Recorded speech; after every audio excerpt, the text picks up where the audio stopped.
I've arrived in the park again. Let's give you a little tour. I'm Joseph, this is Input English. As you can see, I arrived today in the Jeep. I drove it because the tripod and some of the other equipment was already in the Jeep. I also have to keep track of my parking permit. I pay each year to use this park as my studio. And I have a pass that I leave in the car. If I'm going to use that pass, it needs to be with me. And so I have to keep track of which vehicle the pass is in. It's usually in the Jeep. So I arrived in the Jeep, no problem. I came to a place that I usually would use for filming, and I'm going to show you that. But there are other things to show you that might be amusing. I pointed out that it is possible that I would make an error and not have my parking permit that would allow me to enter this park. What would be my alternative? Well, there are several. One is I could just give up and go home making no video. I don't usually take that choice. Number two, I could pay $6 at the entrance kiosk, but I'm loath to spend $6 to get a benefit that I've already paid for because I have an annual pass. The other thing I could do that is perfectly legal is park on the street right here and just walk in through the gate. I can actually park on the other side of that fence in free parking and just walk in and use the park. There's no real downside except for the inconvenience of walking in. I find it very convenient to park inside the park. But today I had my parking pass, no problem. As we move a little bit away from the car, you can see that they have put up some barriers. There are some cones and then there's some tape, and this area is roped off because they're doing construction. What they did was poured a new concrete slab here and they put in a drinking fountain. I tested it. It's not working. They haven't turned it on yet, but it is installed, and when they're done, they will take these cones away, they'll get rid of the tape, and they'll turn on the water. For now, it's installed but not functional. They're going to have to clean up a little mess too. So this is a work in progress. They're not finished. In this area, we see a group picnic area. Here there are barbecue pits so that people can build fires with charcoal, and then they can cook the food that they brought so they can have a picnic here. These barbecue pits are locked because the way this park works, in order to use them, you have to make a reservation, and my assumption is you have to pay a fee. There are lots of picnic tables around this. You could have a very big party here. Sometimes when I come here to make a video, there's actually someone already set up here to have a party. If they are in the preparation phase and they haven't had a lot of people arrive yet, I can frequently make a video and not disturb them. They don't disturb me, no problem. But if they're having a big party here and they have a lot of people attending that party, they would likely make enough noise that that would interfere with me making a video. When I see that, I leave. A concise way of saying that I leave, I could say I split. If you split, that means you leave the area. So I could say very concisely, when I see that a big party underway, I don't try to make a video here, I just split. I like this area to make videos because it's shaded. I find it very uncomfortable to have sun in my face and the heat associated with the sun, I like working in a shaded area. Behind me here is a tree that I like to use in my videos as a counterpoise. That is something to counterbalance my image in the video.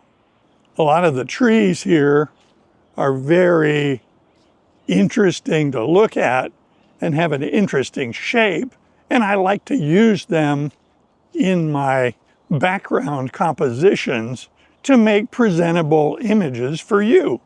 If I make videos for comprehensible input that are unpleasant to watch, then I have failed my mission.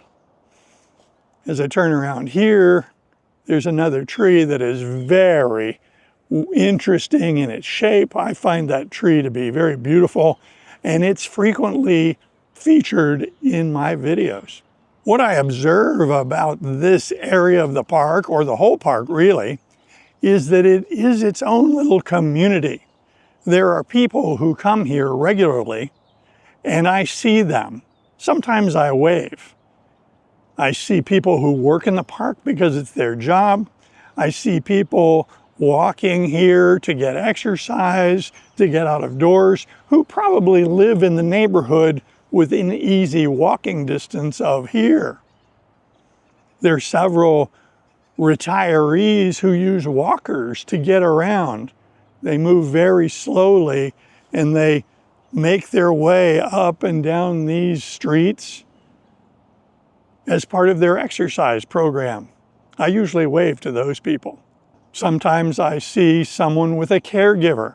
That is, someone with a significant disability, perhaps related to chronic disease or old age, and they're having trouble getting around, but they have a caregiver, perhaps a family member, or maybe a paid caregiver helping them to walk, helping them to get exercise, helping them to stay moving.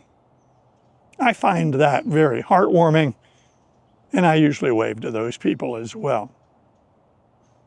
There are a couple of educators other than myself who come here to use this park. They are two different people, but their work is decidedly similar. Each of them teach small groups of preschool children about nature. Their classes are separate, they're not related, although they know each other and speak to one another from time to time. We are all citizens here in this park, and we come to know each other.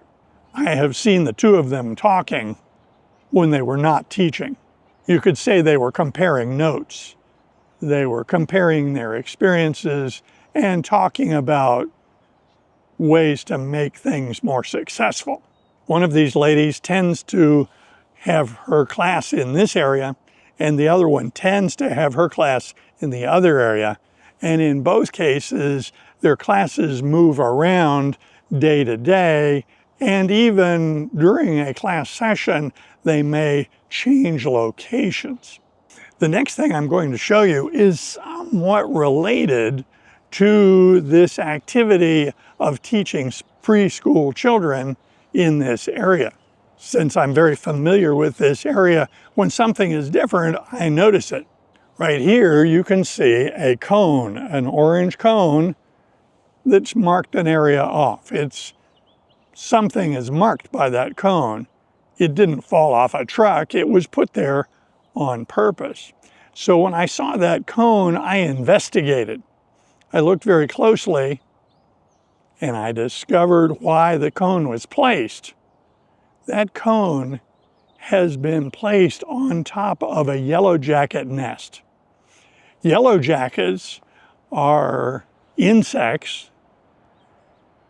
They can be fairly aggressive. They're important to humans because they can sting us, and they can be fairly aggressive.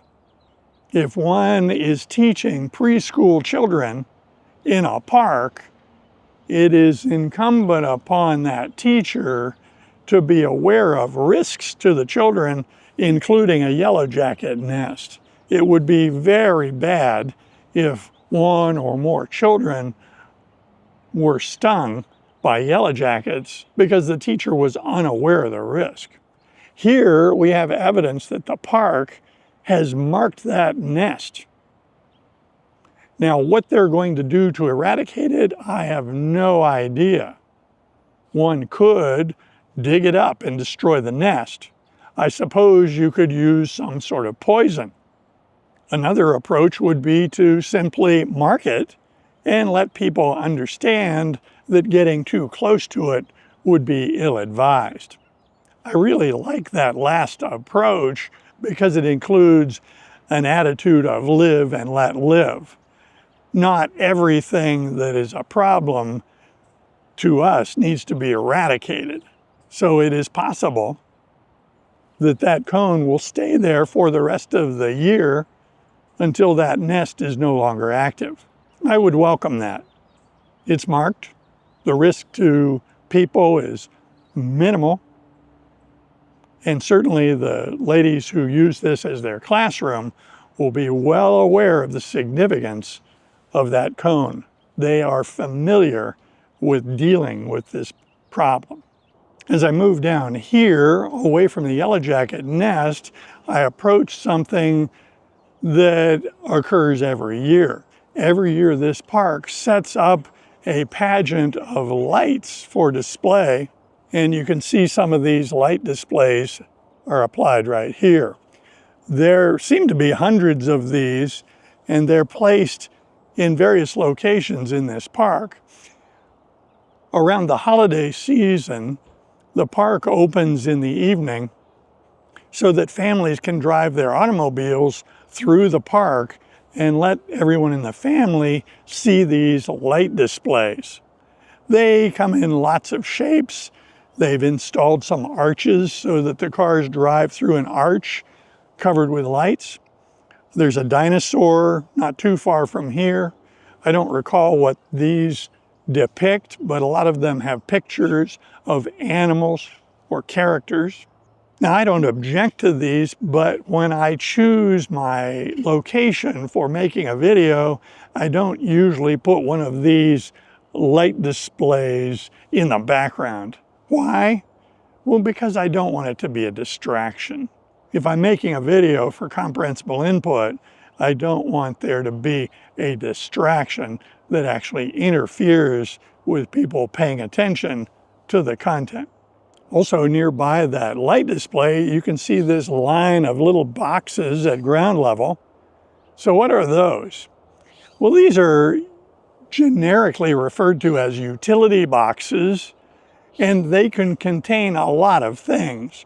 Usually, a box like this at ground level is going to contain plumbing, but it could contain something else. For instance, fiber optics. In our neighborhood, they're putting in boxes like this because they're installing fiber optic internet to give us service at the house. That will result in a tremendous increase in the upload speed that I have for uploading my videos, which will make life much easier. These utility boxes here are all for water. They have a big irrigation system here, and the staff use this irrigation system to keep this grass green. They irrigate the grass, it grows throughout the year, and then they have to mow it from time to time. But the result of this activity is that the grass is beautiful. People come to a park expecting it to be green and beautiful. They're not as excited about a park that's brown, dry, dusty, and dead. So it makes sense that they irrigate this park. For a videographer like myself, the presence of irrigation can be an interesting challenge. Occasionally I find myself in a cat and mouse game trying to stay away from the sprinklers. More than one time I was making a video, and during the filming of the video, the sprinklers all around me came alive and I got wet because of the sprinkler system. My response to being irrigated by the sprinkler system is almost always laughter. But I admit it can be a little frustrating if I'm trying to make a video and every place I would like to set up is being irrigated as part of the park's ongoing maintenance. Many times I've solved this problem by leaving for an hour, do some errands, and then come back. They've turned the sprinklers off, and I make my video. There's really nothing urgent about making a video. So that's a little tour of my video studio here in the Vasona Lake Park. I hope you enjoyed it. If you like videos like this, be sure to click on this one next. See you soon.